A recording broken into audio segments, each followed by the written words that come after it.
सबसे पहले तो आप सभी लोगों को मैं बहुत बहुत नमस्कार करता हूँ। और मैं ये कहना चाहूँगा कि यहाँ पे आके हम लोगों को बहुत खुशी हुई। मेरा नाम हारिस बिन जमा है। मैं 2017 बैच का आईपीएस अधिकारी हूँ और हमारे ग्रुप में टोटल 5 लोग हैं। ये मेरे बगल में जो बैठे हैं ब्रिजेश ज्योति उपाध्याय हैं, ये 2019 बैच के आईपीएस ऑफिसर हैं, ये राजस्थान काडर में हैं। मेरे बगल में जो बैठे हुए हैं शैलेश मीणा हैं, ये महाराष्ट्र काडर के ईएफएस अधिकारी हैं, इंडियन फॉरेस्ट सर्विस के। इनके बगल में जो बैठे हैं ये राकेश शर्मा हैं, ये इंडियन रेवेन्यू सर्विस के अधिकारी हैं। ये 2019 बैच के हैं, इंडियन रेवेन्यू सर्विसेज जीएसटी वाली, और ये दिल्ली में पोस्टेड हैं। और सबसे आखिर में जो बैठे हैं वो प्रशांत सागर उनका नाम है, वो भी आईआरएस अधिकारी हैं 2019 बैच के, वो पटना में पोस्टेड हैं। चल रही है मरी चना रेड्डी, जो कि हैदराबाद में है, जुबली हिल्स में लोकेटेड। उसके तहत हम लोगों को एक विलेज विजिट करना होता है। विलेज विजिट कराने का जो मुख्य उद्देश्य होता है, जो मेन पर्पस है, वो ये है कि हम गांव में जाएं, गांव में जाके वहाँ पे जो समस्याएं हैं लोगों की उनको समझ सकें, गांव में कैसा काम हुआ है, विकास का काम कैसे हुआ है वो देख सकें। गांव के जो चुने हुए प्रतिनिधि हैं, जैसे सरपंच साहब हैं या उप सरपंच हैं, जो भी चुने हुए प्रतिनिधि हैं, पंचायती राज जो इंस्टीट्यूशन है, उनसे हम वार्तालाप कर सकें, उनसे बातचीत कर सकें, उनसे सीख सकें। तो हम लोग सारे लोग 4 दिन पहले यहाँ पे आए थे और निज़ामाबाद ज़िला हमें मिला। निज़ामाबाद ज़िला का गढ़कोल जो गांव है, वहाँ हम 5 लोगों को आना था। तो वहाँ से डीसी सर से मिलने के बाद, निज़ामाबाद के डीसी सर से मिलने के बाद हम लोग यहाँ पे आए। तो आने के साथ ही हम लोगों का बहुत ही सुंदर तरीके से, अगर मैं कहूँ तो, और बहुत ही अच्छे तरीके से हम लोगों का स्वागत कराया गया। और वो शायद हम लोग सारे लोग यहाँ से वापस जाने के बाद भी उन चीज़ों को याद रखेंगे, और वो कुछ अच्छी यादें, अच्छी स्मृतियाँ हैं जिनको हम लेके अपने साथ जाएंगे। जो कि हम चाहे अपने अपने राज्य चले जाएं या दिल्ली चले जाएं, कहीं भी चले जाएं, तो हमें हमेशा गढ़कोल गांव याद रहेगा कि यहाँ पे हमें ये देखने को मिला था। हमें वहाँ पर हुई, जैसे ही हम गाँव पहुँचते हैं तो हम देखते हैं कि यहाँ पे पक्की सड़कें बनी हुई हैं। हमने ये भी देखा कि यहाँ पे एक ट्रांसफार्मर, इलेक्ट्रिसिटी का बड़ा सा ट्रांसफार्मर लगा हुआ है। लाइट जो है कमोबेश आती ही रहती, मतलब गांव में हमने शायद ये नहीं सोचा था कितने घंटे बिजली मिलेगी, तो बिजली मिली। पक्के घर बने हुए हैं, रहने की व्यवस्था अच्छी है। हम नरेगा के कामों को भी हमने देखा, नरेगा में भी अच्छा काम हो रहा है, एसेट्स बन रहे हैं। इनफैक्ट ये हमें बोला भी गया था, मतलब जिला प्रशासन की तरफ से, कि नरेगा का जो एसेट्स बना है उसको आप लोग देखिएगा, बताइएगा कैसा है। फिर यहाँ पे जो नेक्स्ट जो चीज़ थी वो स्कूल का हमारा विजिट हुआ है। तो उस स्कूल में हमने आंगनवाड़ी में काम करने वाली जो आशा वर्कर्स हैं, जो महिलाएं हैं, उनसे हमारी बातचीत हुई। उनसे हमने हर तरह के सवाल पूछे, तो उन्होंने काफ़ी अच्छे ढंग से हमें समझाया भी कि हमारा ये अप्रोच है। हम यहाँ पे जो है बच्चों को ऐसे इन चीज़ों पे ध्यान देते हैं, वेट लेते हैं, हाइट देखते हैं, और तरह तरह से उन्हें सिखाने की कोशिश की जाती है। फिर हमने मिड डे मील जो प्रोग्राम चलता है सरकार का, उसको भी देखा। वहाँ पे खाना कैसे बनता है, बच्चों को कैसे खाना खिलाया जाता है, फ्रेश है या नहीं है। इनफैक्ट आप लोग कुछ फ़ोटो ले सकते हैं सरपंच साहब से। बच्चों को खाना हम लोगों ने बांटा भी है अपने हाथ से, उसकी भी फ़ोटोज़ आपको मिल जाएगी। तो वो भी बड़ा अच्छा, बहुत अच्छा एक्सपीरियंस था, मतलब काफ़ी खुशी हुई।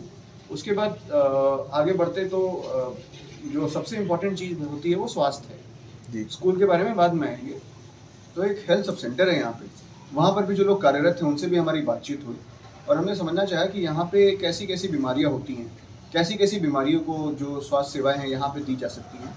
तो कमोबेश जो कि गांव के स्तर पे मिलना चाहिए वो मिल रहा है। तो मतलब फिर भी हमें ऐसा लगता है कि अगर यहाँ पे और भी हम थोड़े से बड़े स्तर पे, मैं सरपंच साहब से ये रिक्वेस्ट भी करूँगा कि जो स्वास्थ्य की जो यहाँ पे सुविधाएँ हैं, आने वाले समय में हम लोग उसको और बेहतर कर सकते हैं। मतलब कि डॉक्टर्स 2-4 थोड़े से और आके बैठ जाएं, हफ्ते में कम से कम 2 दिन आ जाएं। क्योंकि जहाँ तक आप लोग बेहतर जानते होंगे, इन लोगों ने बताया कि मैं उनकी तारीफ करूँगा, जो भी महिलाएं यहाँ पे जो काम कर रही, ट्रेन नर्सेज हैं, उन्होंने कोविड के समय में बहुत अच्छा काम किया है। जहाँ पे हम लोगों को बताया गया, आप लोग मीडिया के साथी हैं, आप लोग जानते होंगे, कोविड के समय बहुत अच्छा काम किया उन्होंने वैक्सीनेशन में भी काम किया है। लेकिन मुझे ऐसा लगता है कि जैसे गढ़कोल गाँव में 3300-3400 वोटर्स हैं, तकरीबन 4-5 हज़ार लोग रहते होंगे। तो यहाँ पे अगर हॉस्पिटल की सुविधा और अच्छी अगर हो जाए तो वो और भी अच्छा होगा। इसके अलावा जो स्कूल है, यहाँ पे स्कूल के सारे बच्चे, सबसे अच्छा हमारा एक्सपीरियंस स्कूल के बच्चों से बातचीत करने का रहा। बच्चों में काफ़ी प्रतिभा है, किसी तरह की कोई कमी नहीं है। बच्चे रेगुलर स्कूल आ रहे हैं, उनसे इंटरेक्शन हुआ, उनके सपनों के बारे में हमने जानना चाहा, तो वो किसी को डॉक्टर बनना है, किसी को साइंटिस्ट बनना है, किसी को टीचर बनना है। और इन सब चीज़ों में एक चीज़ कॉमन थी, सारे बच्चे ये काम इसलिए करना चाहते थे ताकि वो अपने गाँव वालों की, अपने आसपास के लोगों की और गरीबों की मदद कर सकें। तो ये एक ऐसा संदेश है जो कि मैं चाहूँगा कि ना सिर्फ गठकोल गाँव में, बल्कि तेलंगाना राज्य के हर गाँव में और भारत के हर गाँव में बच्चे इस तरीके से विकसित हों। तो स्कूल का मॉडल भी हम लोगों को बहुत पसंद आया और हम लोगों का सरपंच साहब से हमारी कुछ बात भी हुई, हमने कुछ सजेशन भी दिया है कि आजकल का जो दौर है वो ई लर्निंग का दौर है। इंटरनेट के माध्यम से हम बहुत कुछ सीख सकते हैं। तो अगर हम लोग स्कूल में ई लर्निंग के साथ कुछ हम लोग बदलाव लाना चाहें, कुछ और सीखना चाहें, तो बच्चों को जो हैदराबाद में जो शिक्षा मिल रही है या दिल्ली में जो शिक्षा मिल रही है, उससे हम सीधे जोड़ सकते हैं। तो हम लोग जब यहाँ पे आए तो हमने ये सजेशन भी दिया, जिसको सरपंच साहब ने बोला है कि वो कोशिश भी करेंगे उस चीज़ की। तो ओवरऑल हर फील्ड में आप देखिए, मतलब हेल्थ में, एजुकेशन में, मनरेगा में, आंगनवाड़ी, मतलब हर तरफ जो है हम लोगों को जो गांव का जो विकास होता है, गांव का जो गवर्नेंस होता है, गांव का जो एडमिनिस्ट्रेशन होता है, वो हर जगह हमें सुचारू रूप से बिल्कुल संतुलित मिला। और मैं यहाँ पे सरपंच साहब के बारे में कुछ कहना चाहूँगा। ये ऐसे व्यक्ति हैं जो कि इन 4 दिनों में शायद अब हमारे परिवार का एक हिस्सा बन गए हैं। मतलब 24 घंटे हमारे लिए इन्होंने, मतलब जो भी चीज़ें हमने बोली हम देखना चाहते हैं, हम करना चाहते हैं, हम मिलना चाहते हैं, वो सब सरपंच साहब ने करवाया। तो अगर जनप्रतिनिधि हमारे क्षेत्र के इस तरीके के हैं, तो मुझे इस बात का पूरा यकीन है कि इस गांव का, इस मंडल का, इस ज़िले का, इस राज्य का भविष्य बहुत ही उज्जवल है। धन्यवाद। हैरिस सर ने काफ़ी कुछ बता दिया इस गांव के बारे में। मुझे बस एक और पॉइंट बोलना था। यहाँ का हमारा एक एग्रीकल्चर विजिट भी हुआ था, हम फील्ड में गए थे, तो हमने देखा कि यहाँ पे एग्रीकल्चर बहुत ही अच्छे से, मतलब जो भी, चाहे वो ड्रिप इरिगेशन हो, चाहे डिफरेंट टाइप ऑफ क्रॉप्स हो, कैश क्रॉप्स हो, मतलब हर चीज़ बहुत अच्छे से चल रहा था। और मुझे ये लगा कि इस गाँव के डेवलपमेंट के पीछे जो मेजर फाउंडेशन है वो एग्रीकल्चर ही है, जिसकी वजह से ये गांव आज इतना डेवलप हो पाया। तो मैं चाहूँगा आगे भी ये मॉडल चलता रहे और इसी तरह ये गांव और आगे डेवलप करता रहे। Thank you. डेवलपमेंट हर तरीके से देखा है। अब फॉरेस्ट भी यहाँ पे नियर बाय है, तो उसका मतलब आपका वाटर लेवल बढ़े, फॉरेस्ट आपको प्रोडक्टिव चीज़ें दे, उसके लिए भी यहाँ देखा फॉरेस्ट के बहुत पास मनरेगा का वर्क्स चल रहे हैं, जो कि बहुत ही अप्रिसिएशन के लिए। उसके साथ में यहाँ पर जैसे सरपंच साहब ने बोला कि बहुत अच्छा टेम्पल है फॉरेस्ट एरिया में, तो वो भी बहुत ही अच्छे से मेंटेन्ड है, फॉरेस्ट को विदाउट डिस्टर्ब करे हुए वहाँ पे अच्छी रोड बनी हुई है। तो ये आगे चल के एक मॉडल प्रेजेंट करता है हमारे लिए भी कि कैसे फॉरेस्ट को विदाउट खराब किए अपन कैसे टूरिज्म को भी डेवलप कर सकते हैं, तो इसको भी आगे अपन डेवलप कर सकते हैं। अगर आम आदमी की बात करें तो यहाँ के जितने भी लोग थे सब काफ़ी हमें अच्छा लगा बात करके उनसे, और ऐसा लगा कि मतलब यहाँ पे चीज़ें पहुँच रही हैं, जब आम लोगों तक पहुँच रही हैं। हमें एक फॉरेस्ट की स्कीम के बारे में पता चला कि यहाँ पे नर्सरी बनाई गई है, और वो जो नर्सरी है वहाँ से 6 पेड़ हर एक घर को दिए जाते हैं। हर एक मतलब घर को 6 पेड़ फ्री ऑफ कॉस्ट दिए जाते हैं। तो ये चीज़ जो है दूसरे राज्य में भी हमको मतलब अपनानी चाहिए। इससे जो है फॉरेस्टेशन भी बढ़ता है, लोगों को भी एक शिक्षा मिलती है कि जो पेड़ बचाना बहुत ज़रूरी है आज के टाइम में, जब इन्वायरमेंटल डिग्रेडेशन हो रहा है, हर जगह पे पोल्यूशन बढ़ रहा है, तो पेड़ लगाने के लिए लोगों को एक शिक्षा भी मिलती है और एक प्रेरणा भी मिलती है इन चीज़ों से। दूसरा, लोगों तक जो है डोर टू डोर कैंपेन का भी लोगों ने बात की कि जिस टाइम पे कोविड हुआ था उस टाइम पे डोर टू डोर को कैंपेन करके लोगों को वैक्सीनेशन किया गया। तो ये स्कीम्स के बारे में लोगों ने बताया, और इसके अलावा भी जो मनरेगा वगैरह के बारे में भी पता चला कि उसका भी काफ़ी अच्छा इम्प्लीमेंटेशन हुआ है। उसमें भी 2-3 बिल्डिंग्स बनाई गई हैं, तो वो एक तरह से पब्लिक एसेट का काम कर रहा है, और मनरेगा के थ्रू ही जो है नर्सरी वगैरह में भी काम चल रहा है। तो सरपंच जी काफ़ी मतलब बढ़िया काम कर रहे हैं और स्कीम्स लोगों तक पहुँच रही है।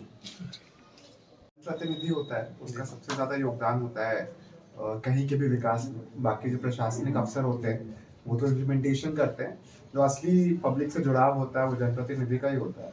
तो हमें यहाँ पे देखने को मिला कि सरपंच साहब का अच्छा खासा जुड़ाव है गांव के लोगों से। he is a very comfortable man in his life, in his retirement years, but he came back to the village to serve the people, which was a very heartening thing to hear. So I guess यहाँ के लोग लाभान्वित होंगे इनके presence से, and we hope कि ये इस एरिया का आगे भी विकास हो, एंड सरपंच साहब ऐसे ही काम करते रहे जैसा अभी तक करते आए हैं, है ना। और आप लोगों को हमारी शुभकामनाएं, सभी को शुक्रिया। 4 दिन से अलग अलग स्टेट से आए थे,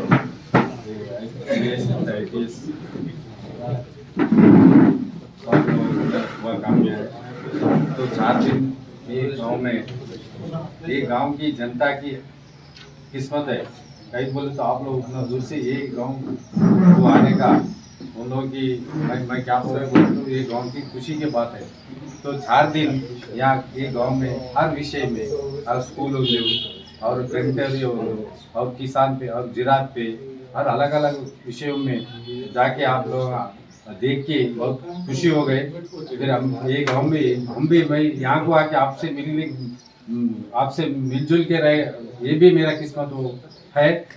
बोले तो कहीं को बोले तो ये अपना ये तेलंगाना सरकार इतनी बेहतरीन विकास कर रहे, तो हमारी मुख्यमंत्री जनाब चंद्रशेखर राव साहब ने हमारे तेलंगाना में हर विषय में बहुत श्रद्धा से ये काम करा रहे और बहुत खुश हो रहे। हम ये जनता ये तेलंगाना में बहुत खुशी हो रहे। आप लोगों भी अब तक जो इधर 4 दिन के बारे में आपको जो एक्सपीरियंस हुआ, हम आप लोगों ने कितना खुशी से यहाँ बोले तो ये हम भी बहुत खुशी हो गए। कहीं बोले तो आप जैसे IPS और कैडर वाले आके या पूरा हम क्या समझ रहे बोले तो अरे ये मेरा गांव सेलेक्ट कर लिए तो कितना अच्छा रहता, बोल के मैं भी जरा दिल में जरा बोल ऐसा वो मेरे ऊपर गुस्सा है कि नहीं ऐसा कोई नहीं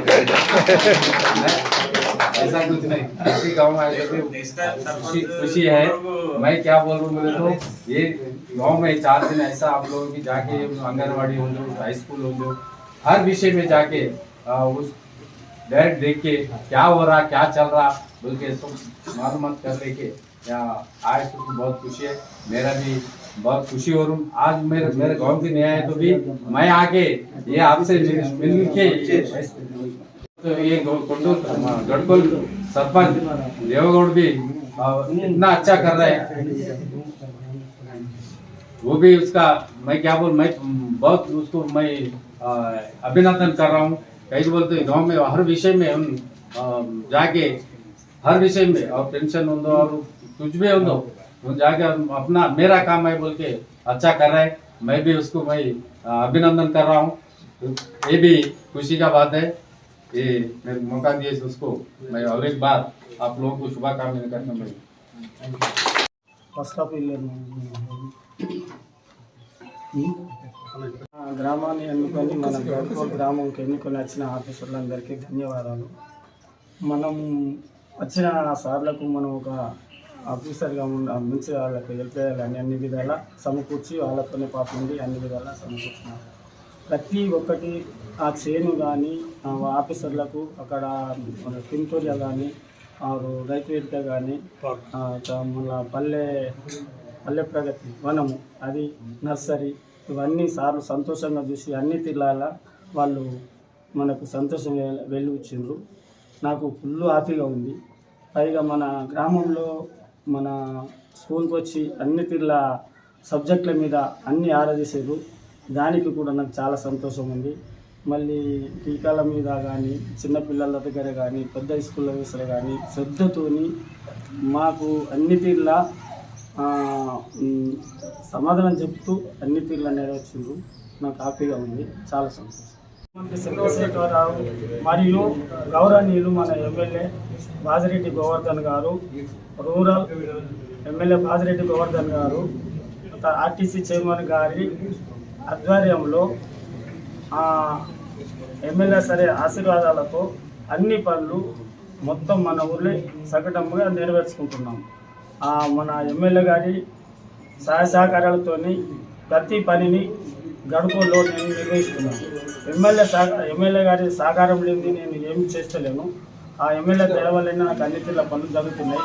ఏ పని కావాలన్నా నాకు సౌమ్యంగా జరుగుతున్నాయి. ఇంతవరకు ఊళ్ళో కనీసం ప్రతి గల్లీకి ఒక 12 సందులు సీసీ రోడ్లు చేశాము. మళ్ళీ ఒక 20 టికెట్లు చేశాము. మళ్ళీ మొన్ననే బోర్డు చేశాము. మళ్ళీ ఎమ్మెల్యే గారి అనుమతితో ఒక సీసీ రోడ్ వచ్చింది, అది చేస్తున్నాము. ఎమ్మెల్యే గారి ఆర్టీసీ మన టీఆర్ఎస్ ప్రభుత్వం చేత చాలా అభివృద్ధి పనులు జరుగుతున్నాయి.